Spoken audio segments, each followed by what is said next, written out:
Hi guys, it's Rachel, and I can't remember exactly how long it's been since I've done a video. Possibly not too long, so that's okay. But this is like read and acquired, although there's been like basically nothing read because I'm just not reading much at the moment.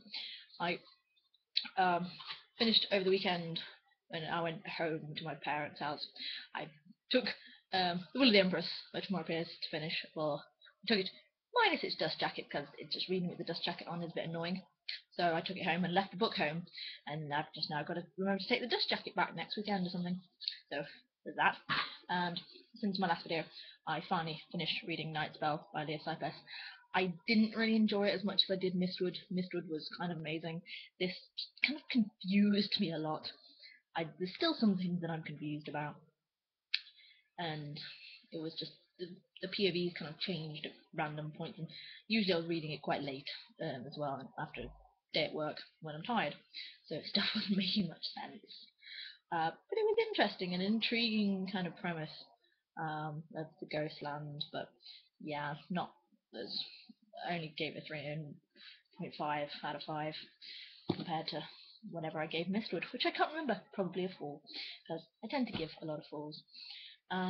But for acquired things, um, over the weekend when I went out shopping, I bought some books. Actually, non-fiction books, and they had like some buy one get one half price.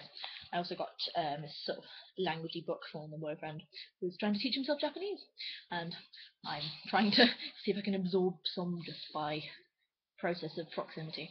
But I got this book called Is That Fish in Your Ear? The Amazing Adventure of Translation by David Belloff. Basically, it's talking about like translation, looking at sort of the process of translation and the perceptions of translating from English into other languages or from other languages into English. And it sounds very interesting. And I read about 67 pages over the weekend. And I have a British Heart Foundation bookmark in there that I acquired from when I went and raided the British Heart Foundation at some point that you'll see very shortly. And I also got the Orologicon by Mark Forsyth. I got his other book, the Etymologicon, early this year, I think, and I read it, and it was kind of amazing because it's just fun, full of quirky, sort of forgotten words for various things. And this one is like for different uses at the different times of day, and like sort of words for meaning lying awake before dawn and worrying, which is all called utkiare, which sounds kind of amazing. And expurge factors, which is basically anything that wakes you up. So it's got lots of cool words, and I just love the covers and the hard backiness. You can actually buy them like a set now for 2. So yeah, there's that. And also, what finally arrived from Amazon last Tuesday, when it should have been here the Friday previous. Amazon, I'm not your friend right now. I'm not. I'm seeing other people. Mm-hmm. Uh, Finally got Days of Blood and Starlight by Laini Taylor, because Smoke and Bone was so freaking awesome. And I started reading a bit, but while I finished my other book, I was not looking at it, so I shall have to go back to it because it's kind of good so far. And there's a map. There's a map. I am a map loving person, so having maps good. Oh, a nice dark blue. That's cool. Oh, right. Anywho, horror. These are the books now from last weekend when I was here and went wandering around town and may have fell into the British Foundation while me and my boyfriend were looking for some kind of furniture. We needed a coffee table, so we wandered around. And then I saw uh, Someone Else's Life by Katie Dale in British Foundation for like £1. So I snapped that up. Although when I pulled the sticker off, it kind of pulls off the shininess and it makes me sad. Now her head looks weird. But I've heard quite good things about this, so intrigued. Now, what else I got in British Foundation, I was just astounded that anyone had even taken it in there in the state that it was. Because it's slightly changed from its previous state because I messed with it, but is it's like a kind of leather-bound set of Hobbit, Fellowship, Two Towers, Return of the King, all by J.R.R. Tolkien.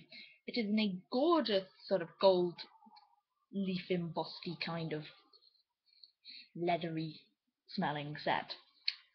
It's from 1997, as I found when I pulled out one of the books and had a look at it.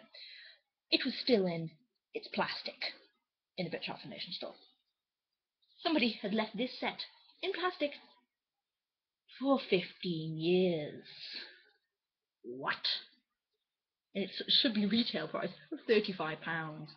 I got it for £3. The sticker on there, admittedly, I thought said £8, but the lady who rang it up as £3. So I got this, which is collectively got a retail price of about £41, £2 for £4. I kind of robbed the British Art Foundation, but it's like I have a set. I have already matching copies of The Hobbit. My copy of Hobbit is the shorter size, and it's got the same cover but it's shorter, and all the other ones. I got even the Silmarillion, like possibly the Unfinished Tales as well. But I saw this in its beautiful box, and I said, I'm having it. Simple as.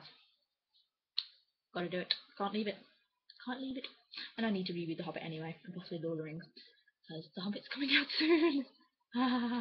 Yeah, this is good. So yeah, they're old books I've acquired, and the minuscule amount that I've read. So this shouldn't be too long. But anyway, how's things going? Read anything good? Do I really need to get on with Days of Blood and Starlight? I think I do. But anywho, I shall speak to you soon.